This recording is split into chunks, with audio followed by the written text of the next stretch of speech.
안녕하세요. 책 넘어 사는 이야기 하민혜입니다. 세상사 다 맘먹기 달렸다. 요즘 긍정적으로 생각해봐. 남에겐 쉽게 말합니다.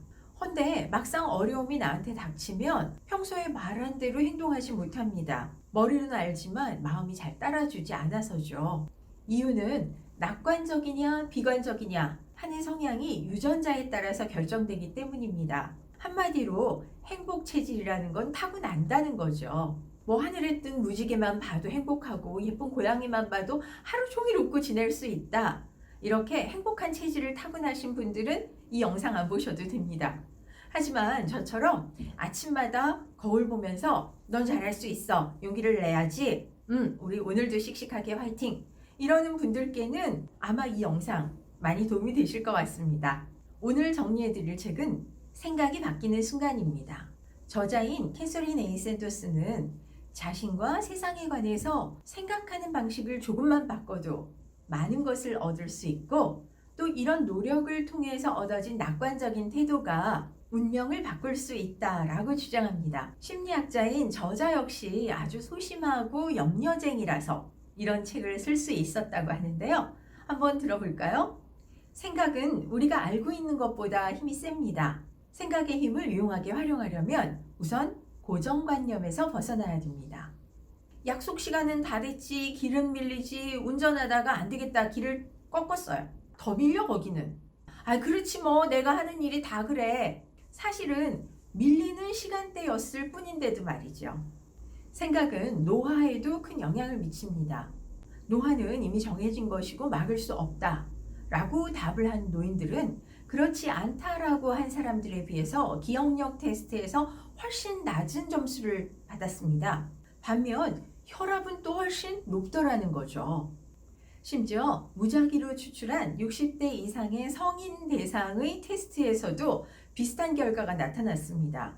한 그룹에는 노년, 지혜, 통찰, 통달 같은 긍정적인 문장이 들어있는 글을 읽게 했고요. 다른 한 그룹에는 노망, 노쇠, 혼동, 쇠약 같은 부정적인 글이 들어있는 문장을 읽게 했습니다. 직후에 기억력 테스트를 했습니다.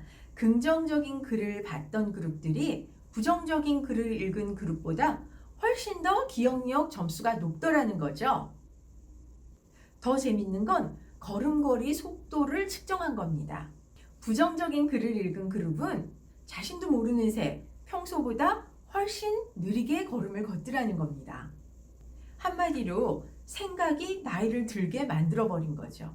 이탈리아의 샤르데나 섬 그리고 일본의 오키나와 같은 장수마을을 연구했더니 흥미로운 공통점이 하나 발견됐습니다. 이곳에 사는 노인들은 긴밀한 공동체 활동을 통해서 여전히 사회에 관여하고 있었고 노령 또한 살아갈 만한 가치가 있다라고 믿더라는 겁니다.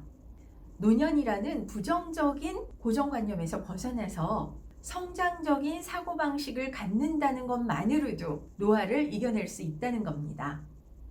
사실 낙관적인 태도를 익힌다는 것은 뇌의 회로를 변화시키는 거죠. 노스캐롤라이나 대학에서 일하고 있는 바브라 프레딕슨 교수는 타고난 것과 상관없이 시간과 공을 들여서 긍정적인 정서를 만드는 법을 배우면 건강하고 사교적이고 또 탄력 회복성도 뛰어난 사람이 될 수 있다고 합니다. 긍정적인 정서를 만든다라는 것은 생각의 방향을 긍정적으로 바꾸라는 건데요. 그러기 위해서는 주변에 행복한 사람을 두라고 조언합니다. 행복도 전염이 되기 때문이죠. 반면 반드시 삼가야 할 것으로 비교를 꼽습니다. 우리는 요즘 SNS를 보면서 상대적인 박탈감을 느낀다라는 말을 자주 씁니다. 그런데 SNS로 누군가와 비교를 한다는 건 나의 내면과 그 사람의 외면을 비교하는 건 아닐까요? 사람은 본디 나의 불행을 그리고 남의 행복을 훨씬 더 크게 느낀다고 합니다. 그러니 애초에 비교라는 건 별 의미가 없습니다. 오죽하면 비교를 기쁨을 훔치는 도둑이다 라고 표현을 할까요? 전문가들은 오히려 불행이 회복 탄력성을 키우더라 라고 얘기합니다. 과거의 스트레스와 불행이 미래의 스트레스를 마치 예방접종을 하는 것처럼 작동을 하더라는 거죠. 자, 다시 강조하지만 생각은 바꿀 수 있습니다. 그리 어렵거나 거창하고 대단한 노력을 필요로 하지도 않습니다. 아주 사소하고 작은 행동에서부터 시작됩니다. 우선 충분히 자야 됩니다. 이 수면은 면역력과 직접적인 상관관계가 있죠. 잠을 푹 자야 건강하고 기분 좋은 상태를 유지할 수 있습니다. 두 번째로는 책을 읽는 겁니다. 책을 읽으면서 사람은 무의식적으로 나는 세상과 연결돼 있다라고 느낀다는 겁니다. 특히 소설은 인생의 시뮬레이터로도 활용을 할 수 있죠. 세 번째는 산책을 하는 겁니다. 걸으면 신체도 건강해지고 머리도 맑아집니다. 햇빛을 쬐면서 우울증을 예방할 수도 있습니다. 네 번째는 친밀한 사람을 만들고 자주 만나라는 겁니다. 물론 종교 생활이나 어떤 명상 같은 것도 같이 하면 더 좋겠지요. 마지막은 인생의 순위를 다시 한번 매겨보는 겁니다. 내가 대체 뭘 정말 중요하게 생각하고 있는가 살펴보라는 얘기인데요. 물건을 많이 소유하는 것보다는 다양하고 재밌는 경험을 많이 하는 것이 훨씬 더 바람직하다고 얘기합니다. 어떠세요? 생각을 바꾸고 생각의 힘을 활용해서 운명을 변화시키는 일이 너무 사소한 행동에서 비롯된다. 약간 실망스러우세요? 어쩌면 우리가 사는 매 순간이 쌓이고 반복되면서 인생이 된다라는 걸 떠올려 볼 때 인생의 갈림길은 아주 사소하게 시작되는 게 아닐까라는 생각을 해봤습니다. 행운이라고 쓰여 있는 골프공으로 퍼팅을 하면 성공률이 35%나 증가하더라라는 결과가 있습니다.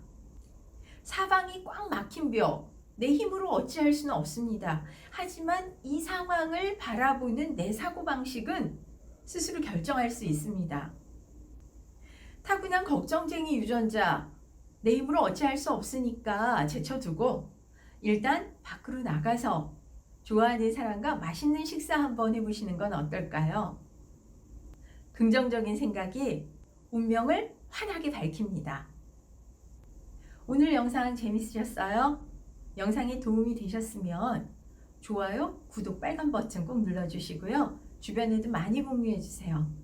여러분들의 응원에 힘입어 구독자 1000을 돌파했습니다. 다시 한번 감사드리겠습니다. 저는 더 열심히 재밌는 영상 만들도록 하겠습니다. 고맙습니다.